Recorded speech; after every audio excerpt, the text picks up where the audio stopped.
today, it's the last time I'm saying it, because these are our final Australian films for the course. Next week, after our discussion, you will be transitioning into New Zealand films, and I will have those intros up next week around Thanksgiving. You can enjoy them on Thanksgiving if you want, whatever you're doing on Thanksgiving. But today, we're going to finish up with two really different films, one of which, Dean is here, hi. One of which many of you said you have seen already, Strictly Ballroom by Baz Luhrmann. You probably won't mind watching it again, or you don't need to watch it again because you'll have plenty to say about it anyway, but I'll give you a little bit of background to how that film was made, because fickle, right? Because now we all know who Baz Luhrmann is, right? He's an international directing superstar, even though he's only made 6 films. Actually, he's making his he's currently filming his 6th film. It's an untitled Elvis Presley biography, I assume, and Tom Hanks is going to play Colonel Parker. So that'll be interesting for Tom Hanks to do. Gets to play a really rotten guy, as far as I know about Colonel Parker. Anyway, so we all know Baz Luhrmann now, but back in 1992, no one knew who Baz Luhrmann was, and Strictly Ballroom was his feature film debut. It's a romantic comedy film. It's quite dazzling, as most of you know, and it is the first film in what Luhrmann considers his Red Curtain trilogy. So a Red Curtain trilogy. The other 2 films that fall into that category for him that completed the trio were 1996's film Romeo and Juliet, which is fantastic, with Claire Danes and Leonardo DiCaprio, and a then pretty much unknown Paul Rudd has a part in that as well. So if you haven't seen, the title is Romeo plus Juliet. So it's Romeo and Juliet. It's a great modernization of Shakespeare's story, and I think it's, the second best Romeo and Juliet I've seen outside of Franco Zeffirelli's 1969 film. I think it was 69 or 67, with Olivia Hussey and Leonard Whiting. Anyway, Strictly Ballroom was the first, then Romeo and Juliet, and then the third and final film in the Red Curtain theater trilogy is Moulin Rouge, that came out in 2001, which we all remember as being quite spectacular as well. And it just seemed like Luhrmann kept upping the ante every time. Other films by Baz Luhrmann you may have seen or may not have seen. I didn't see his epic Australia in 2008, and I don't know if a lot of people did, but sorry about that. And then he also retold The Great Gatsby in 2013, which I very much enjoyed. I thought it was, again, just dazzling, and I loved the soundtrack. That's something Baz Luhrmann really knows how to do, is pick out music, and that's because he has a theatrical background, hence the Red Curtain trilogy that he presented with us. So what makes up a Red Curtain cinematic film? It has 3 components mostly. First, the story needs to be set in a heightened creative world, and we find this definitely in Luhrmann's later films, but even in Strictly Ballroom, everything is almost caricature. It's just over the top, the colors, the hairstyles, the clothes, which lends itself perfectly to, of course, the realm of professional ballroom dancing, where everything is just glitz all the time, right? 24-hour glitz. So Red Curtain cinema has to be in a heightened creative world. The story should be based on some kind of recognizable story shape, such as Cinderella, which I think Strictly Ballroom is a bit like Cinderella in a way, or like a David and Goliath, with the small underdog beating the large, corporate or giant or bully or whatever it is. And we find that in Strictly Ballroom as well. We have this kind of Cinderella-esque female and then this male who's fighting the system, the kind of corrupt ballroom dancing judges in scene where only the favorites ever win and no one else is really given a chance. So he's this little guy going up against this behemoth.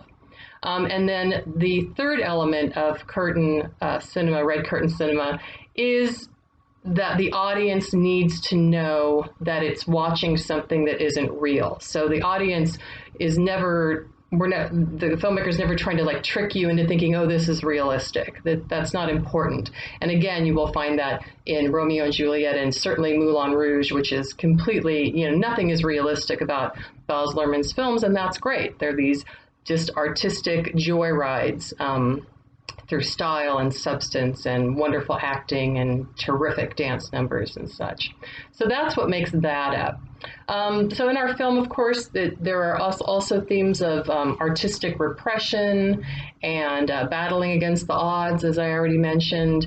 And we should also note that the film very much plays with cliches and stereotypes, and it both embraces them and mocks them at the same time.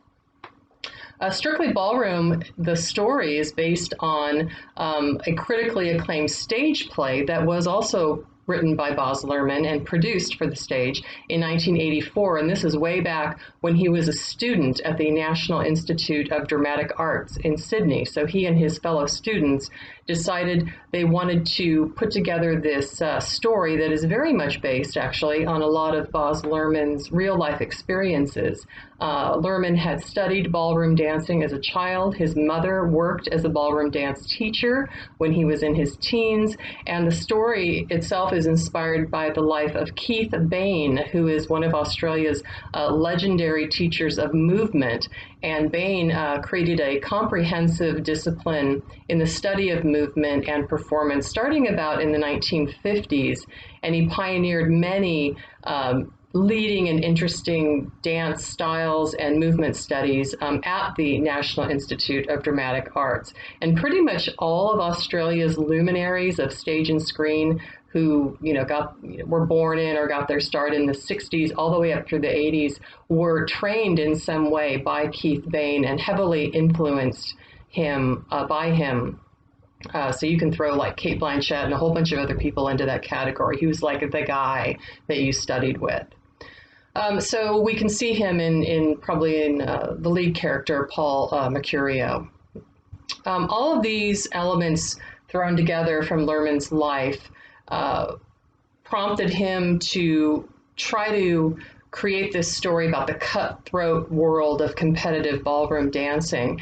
And when he put this play on, as I said, it was quite successful. And then he made an expanded version, a full-length play that had much success at the Czechoslovakian Youth Drama Festival in 1986, and then later that play also ran in Sydney in 1988 and was again quite popular, and that's where the play was seen by music executive Ted Albert and his wife. They loved the play. They were in the midst of setting up their own film production company, and once they had that company established, they approached Luhrmann and asked him if he would develop this play, the stage musical, into a film, and he said he would if he was allowed to direct it himself.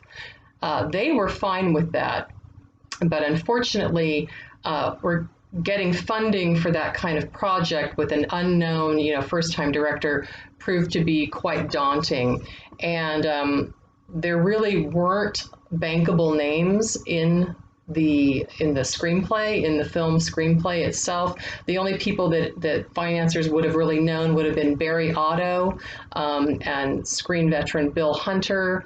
And our lead, Paul Mercurio, was well known as a dancer with his work in Sydney, but he had never acted on film before. So this was his first acting role on film. So the original budget for the film was $5 million in Australian money. And the government said, no, we're not going to give you that much money because nobody we really know is in this thing, and who is this guy directing it, and it's a weird story, and they weren't really on board with that. Finally, the Film Finance Corporation in Australia gave them a 3.3 million budget, so they knocked it down a little bit. And they also required that the producers had to go find the rest of the funding they needed somewhere else and find their own distributor. These are very hard things to do. So the producers sent Baz Luhrmann himself to the Cannes Film Festival, where he begged and pleaded to find distribution, but nobody was interested in talking to him except for a small distribution company, Ronin Films, who liked Baz Luhrmann's pitch. You've heard of what a pitch is. You know, you walk into a room and you describe your story, your artistic dream, whatever it is. And apparently he gave a very good pitch, and he also smartly included sketches and set miniatures and pieces of costumes and things like that to really try to show them what this would look like. I can't begin to tell you how hard it is as a writer to describe to someone else the story that you've written or that you're trying to write. It's almost impossible because it's all in your mind in shapes and colors and scenes and dialogue, and it's so big that when you try to put it on a little piece of paper or tell someone, it really often doesn't come out the right way. So very good on him to bring other pieces, you know, visual pieces, so they could sort of walk into that world, because usually people who finance things, and maybe a lot of people, aren't super imaginative, so it's kind of hard for them to grasp what you're talking about. I'm not speaking from experience at all, so don't think this is about my life in any way. So anyway, he had a good pitch. Ronan said, okay, we'll do distribution for you, and they found the rest of the money. So they make the film, and Luhrmann screens it for some exhibitors who are people who, you know, would say, okay, we want this film to run at our theater for X number of weeks, right? He shows it for a bunch of exhibitors, and one of them just walked out of the film you're going to see this week. He walked out before it was even over. He said that Luhrmann was ruined and that he would never work in the film industry again. We got to find that guy, right? I bet he ate so much crow, didn't he, later on? So anyway, he thought he knew better. He didn't. So Strictly Ballroom was accepted at the Cannes Film Festival. They didn't expect much from it, so they screened it at midnight, and it was an instantaneous hit. The cast and crew were given a 15-minute standing ovation upon that screening, and so then they screened it again the following night, and it became one of the major hits of the festival, eventually winning the Prix de Jeunesse, which is one of the big awards. And that triggered a bidding war among international distributors. So it didn't have any problems getting into theaters after that. It was also a huge success when it was released in Australia. It swept the field of awards at the 1992 AFI Awards, getting 13 nominations and winning 8 of the major categories. It was also a big success at the BAFTA Awards in England. It had 8 nominations, and it won 3 for Best Costume Design, Best Original Film Score, and Best Production Design, which I'm sure you all agree with if you've seen it, and once you see it, you'll know why. So this film was made for about $3 million, and it grossed 21 million Australian, then another 12 million in the United States, and worldwide it made $80 million at the box office, which made it one of the most successful Australian films of all time. So na na na na na, right? What's the thing that they used to do in the Little Rascals? Right? I don't want to do the ROUGE gestures from New York. I'll do the Little Rascals gestures. So nanny, nanny, nanny, or nanner. So I guess that's it. All I have to tell you about the background of the film. Hopefully that enhances it for those of you who've seen it so many times, and you can now even appreciate more what a gamble it was, what a risk everyone was taking on this weird guy with this weird vision, and you can see, especially if you follow Luhrmann's other films, how he became even a better director and a better writer, and better with the cinematography. This is a great little film, but you can see how it's just the start of what he was about to do for us in the cinematic world. And I guess that's it for Strictly Ballroom. We can discuss more about it when we get together next week. But now I want to tell you a little bit about our second feature, our bonus feature, bling, Shame from 1988. This is a wholly different kind of movie than Strictly Ballroom. And I hope that it doesn't make you feel as terrible as Careful He Might Hear You made some of you feel. Again, I mean, I'll do a trigger warning because the subject matter of this film is rape and there is some violence, but it's 1988 violence, so it's not like the gore kind of stuff we have now, even on television. It's nowhere near like that. But it does surround the story of a lawyer, a female lawyer on a motorcycle holiday excursion, who ends up in this outback, one of these gothic outback Australian towns. So we're going back to that world for our final feature, and finds that, there's a lot of rape happening and no one's doing anything about it because of gender roles, because of these old perceptions that were alive and well in 1988 and still alive and well in many areas of our nation, that, boys will be boys, and girls ask for it, and loose girls are this, and girls who are raped are it's their fault that they were raped. All of this stuff is in there, and it didn't start out trying to be a message film, in fact. So it's directed by Steve Jordell, and it stars Deborah Lee Furness, and again, she's this attorney who finds herself kind of haphazardly involved in this small town, like, harrowing drama. But the original intent of the film was to be a sort of female Mad Max. And what happened was that actress Beverly Blankenship had seen Mad Max in 1979, and she became really intrigued with this idea of writing like a female version of that story, or at least like a woman on a motorcycle going around and kicking ass was kind of what she wanted to do. And I think that's in here for sure. It's not in here in the way that Mad Max did it. So anyway, Beverly Blankenship discussed this idea about making this film with another writer whose name is Michael Brindley, and he had been working extensively in television and a little bit in writing for film, and I think at that time had just finished working on the very well-known series Prisoner, Cell Block H, if you remember that.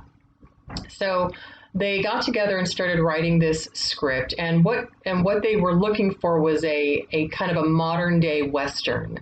And it is a modern day Western, and what we call that, there's an official genre name for that. It's called neo-Western. And what that means is that it has the kind of structure of a Western and some of the elements, but they're all modernized. So it doesn't have like the classic Western stuff, like the cowboy hats necessarily, or, the horses and all that. It can, but it doesn't have to. So it's really just about a drifter walking into a small town and kind of turning everything upside down. That's sort of the basic story of all Westerns in a way. And saving the town would also be an element of that. And some other kind of neo-Westerns that you may have heard of are El Mariachi, Hell or High Water, which came out a few years ago, does have cowboy hats. And even City Slickers, you could call a neo-Western. And there's a lot of Westerns like that. There was a film that came out with Sean Connery in the 80s, I think it was, or late 70s, called Outland. And that's a neo-Western. It's a space Western, but it's the same thing. It's kind of like he's the sheriff in town, but I think they're on the moon or somewhere. So it's just that structure. Okay, so you could call this a neo-Western. Anyway, Beverly Blankenship wrote an 11-page treatment of this story, and it was pretty good. And so it received some early financing from the Women's Film Fund in Australia so that she could write a full first draft of it. Then they went through a couple of more drafts, and some people who were interested in financing it wanted her to make it more violent and more like Mad Max, and she and Brindley refused to do that. They wanted to kind of stay with their own story. And then they got Steve Jordell on board as the director, and he had been directing a lot of television and a little bit of film, and actually he's still directing to this day, and you might be familiar with one series that he's directed for, Wentworth. This is what Jordell said. I'm going to read to you his quote at the time of them trying to make this film. He says, quote, "No one really wanted to touch it because they couldn't work out what it was about. It was not quite entertaining. It was a little bit too art house. It was a message film. And yet Michael Brindley and Beverly Blankenship had always designed the film as a kind of B-grade drive-in movie. They did not want it to end up they did not want it to end up in an art house circuit. They wanted it to be an action flick that had some things to say in it so that they'd reach the kind of demographic that they were appealing to, which was young teenagers and people in their 20s, and actually hoping the girls would drag the men along and therefore get across what they wanted to say." So it achieved something much bigger than that. And even though maybe you hadn't heard of this film before and I hadn't heard of this film before, back in 1988, it was quite a sight to behold. And if, again, as I mentioned in our discussion last week, put yourself into the context of the time in order to fully appreciate why these films are important. Because if we judge everything by modern standards, you know, I mean, we can even find flaws in classic films that we love, like, you know, what's coming up, Christmas, so like The Bishop's Wife, you know, you could pick all of those apart. So look at it as a context film, like 1988, what was going on in the world, in Western worlds, in Australia, as far as women and men and gender roles and how we looked at abuse, sexual harassment, and all sorts of things. Then realized they had no money to make it, and that there weren't any other films like this out. I mean, the closest thing that we had to this at that time would have been Aliens in 1986 with Sigourney Weaver running around and shooting everybody. There weren't films with women doing that, and doing it for good reason, right? She's not, the woman in this film today is not just out there to terrorize people. She's fighting for justice, in fact.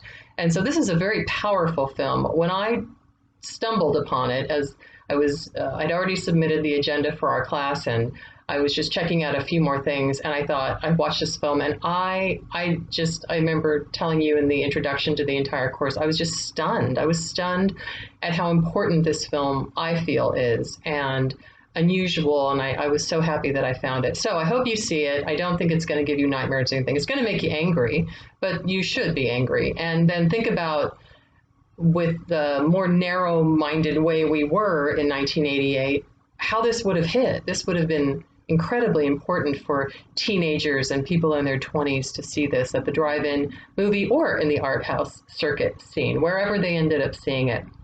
The film was shot over 6 weeks on super 16mm film. That shows you how the budget was non-existent. 16mm is a very low-grade quality of film. I think it still holds up. It looks good, I think, technically anyway. And it did struggle to find some distribution, but once it was released, it became a very much celebrated film, and it won Deborah Lee Furness the Best Actress at the Film Critics Circle of Australia Awards, as well as at the Seattle International Film Festival. And it also won Best Screenplay from the Film Critics of Australia Awards. So everybody came around eventually and saw how great this was. And then what did I tell you? So 12 years later, she married Hugh Jackman. So she wasn't married to him right then, but she married, I guess I had to look it up. I know you'd want to know. They got married in 1996. I'm sure they dated before that for a long time. You can look all that up. I don't care. But I didn't know that till after the film. I'm like, and she was married to Hugh Jackman. So I think this actress is fantastic. And unfortunately, she's worked mostly in television. It'll be hard to find some of her stuff. But I hope you enjoy this performance. I hope that you appreciate that this film was made. And she does kick ass, ladies. So, woo, we like that. We like to see it. Anyway, I'm going to sign off now. And I hope that you all have a lovely weekend. And I look forward to talking with you on Monday. Okay, bye.